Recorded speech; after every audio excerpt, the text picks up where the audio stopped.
Hey guys, how's it going and welcome back. Why you should just buy the iPad Pro instead of any of the other iPads that Apple offers.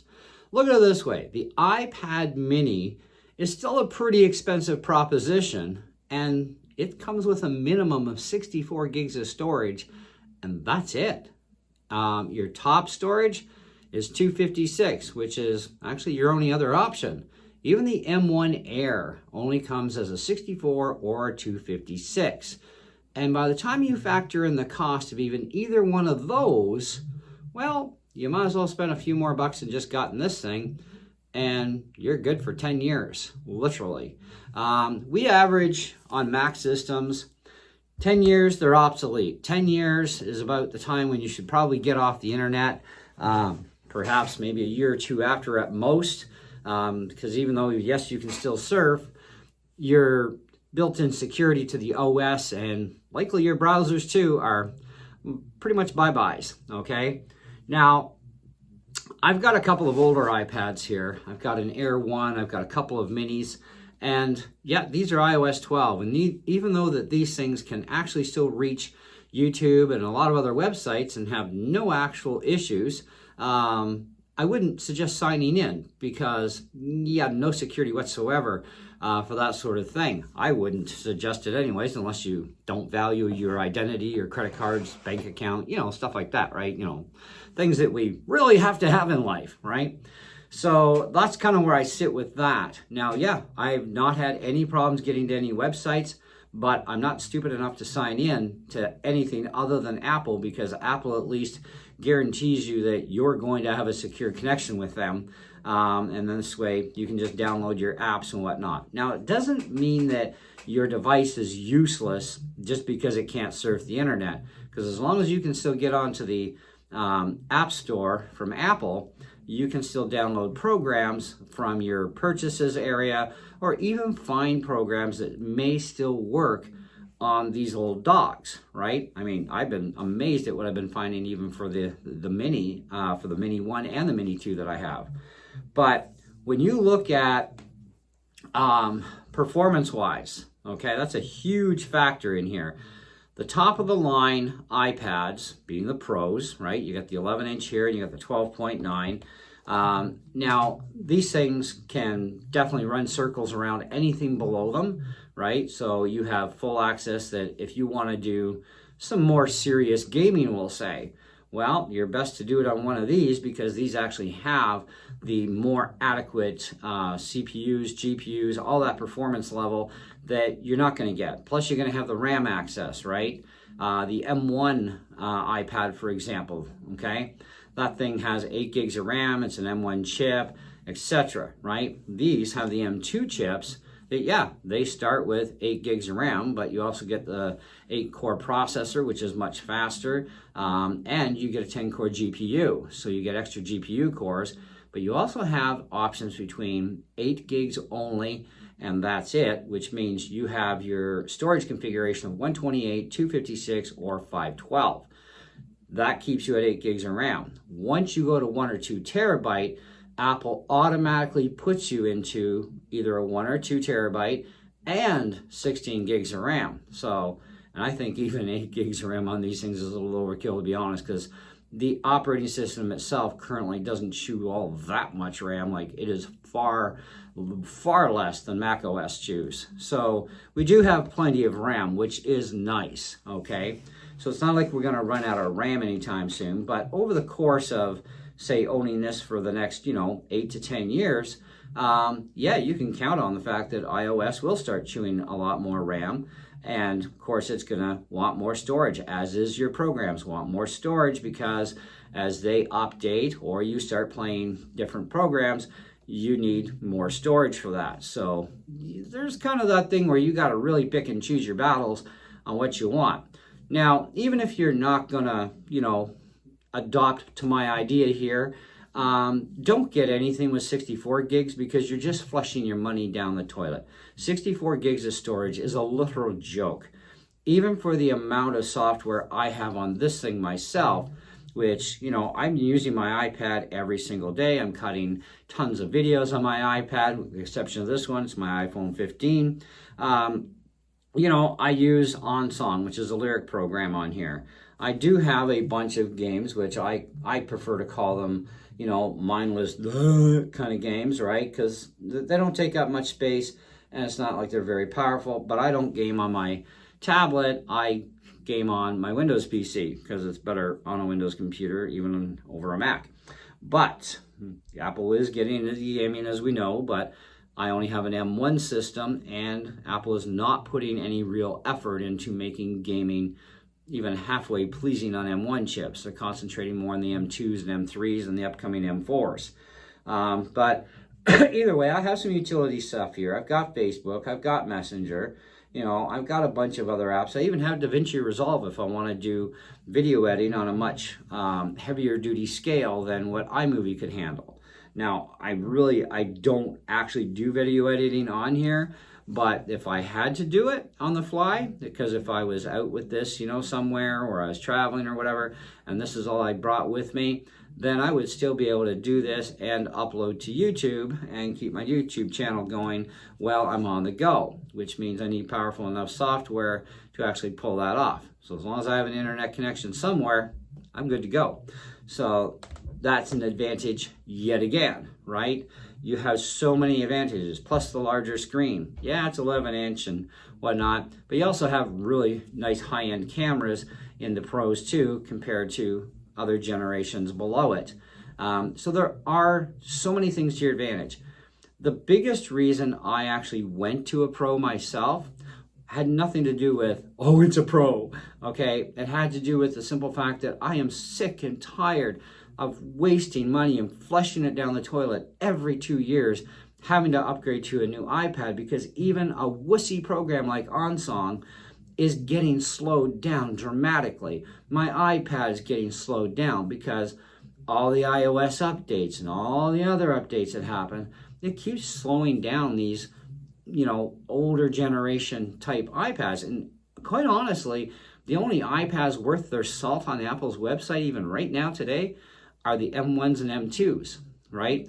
And we're looking at M3s coming out soon, right? Which means they're going to ditch the M1 in favor of shifting over to probably an M2 for all we know. We have no idea how Apple's going to handle that one. But they will definitely have an M2 series of something, as a replacement once they ditch the M1 iPad Air, right? And I'm not saying that's a bad choice. It's actually a really good choice, and it's very powerful.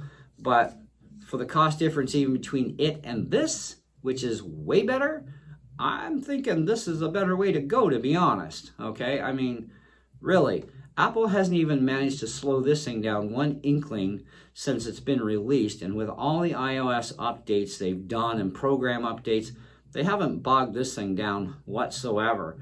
And I've only had mine for 7 months. These things have been out for a lot longer than 7 months. And I am very, very happy with this thing. It's very extremely snappy. It loads the operating system exceedingly fast. My programs just, boom, they're there. Boom, they're there. Now, I couldn't get that kind of an experience even on my 7th gen. Now, originally when I got my 7th gen, it did feel quite snappy, but it didn't take much more than the first year even, and it started to get a little bit slower. By the time next year rolls around, it got a little bit too dramatic, and I tried to stretch it as long as I could and deal with it until I was about that close to just snapping it in half and throwing it out, because it was just getting that bogged down on me. And even freshly reloading the operating system and everything right clean made absolutely zero difference. Nada. And I was like, yeah, now we get built-in obsolescence that everybody talks about. Everything is going to go obsolete eventually, okay? But the more powerful of a device like this that you can afford, the better your odds are you're going to have a much longer time with it. Okay, now if you got more money than what you know what to do with, yeah, you'll probably just stick with buying the cheap stuff because, that's generally about how it works. But I ain't made of no money. I don't have tons of cash laying around, and I have to buy my iPads from my cell phone provider, same place I get my phones from, because I don't have that kind of disposable income to go, take my $1,500, take my $2,000. you know, devices are very expensive, okay? And it's really not that much that it has to do with Apple. Part of that is, yeah, it is Apple, but if you want the best, you pay for the best, right? Because Android sucks, and they really do, because you can't even use an Android phone out here where we live because you'll get no signal. And at least with Apple, we do. And it's like, yay! Okay, so we switched over to Apple right quick when we moved to the country 8 years ago. So, and in the 8 years of me using iPads, and I've had a variety of them that I just picked up on little trade deals or whatever, so I got more and more experience at them, because honestly, I never owned an iPad or an iPhone in my life until I moved out into the country. I've always owned Mac systems and, you know, the original Apple generation of Apple IIs and 2GSs and all that. I've owned like tons of that stuff, okay? But I never got into the phone. I never got into the iPads until I moved out here. And that was, you know, our worship leader at church. Finally, somebody talked him into OnSong. Hey, this makes more sense than 3,000 pounds worth of books every week to practice. Why not do this? This works great, and it's portable, and, you know, you can even type in your own stuff and download from this place or that place. And it's like, hey, and he got me into it, and I'm like, oh, I can actually relax. My arms aren't killing me. And I'm not trying to carry 2 bags plus a guitar, you know, into the church just to do practice and organize our stuff and all that. And it's like, you know, and because, you know, songs could actually change from the original list. And if you're not prepped, well, you got no books. So everything is all in here, baby. Okay, on a little tiny file. So it makes sense, right? So that's what got me into them. And yep, I got this one in the past 7 months. I ain't looking back. And I know that I don't have to replace this every 2 years, every 3, every 4, every 5 years. I can keep this for the whole 10 bloody years and still be fine. And even after that, if they do manage to slow it down any within the next, you know, lifespan of this thing, whatever's left of it, you know, it's not going to slow down hardly anything. I probably wouldn't even notice the slowdown. If anything, it'd be very minuscule, right? And I don't need an internet connection per se to use the program that I need to use, or any of the other programs I have on here. I actually don't need an internet connection other than when I want to import new songs into that thing. And as long as I can get a secure connection as far as security-wise goes to the OnSong with the servers that they have in the list that we connect to, as long as I've got that, that's a useful machine, okay? And I would probably still chance it afterwards, because it's just like, fire into the internet connection and, you know, zip my songs real quick and zap them in there. I could probably do that 15 years from now, okay? And not worry about getting hacked too easily, you know, or maybe even at all, because hacking is not a major, but it is something that does happen and can happen to anybody, okay? I've been hacked once so far, and it was not very nice, okay? So, you know, and it's like, but this is where I'm kind of at. This is why I'm, you know, suggesting that for the cost, why keep updating every 2 years? Why even keep updating once every 3 years even, when you can just buy one of these for the little bit of extra money it's going to cost you, okay?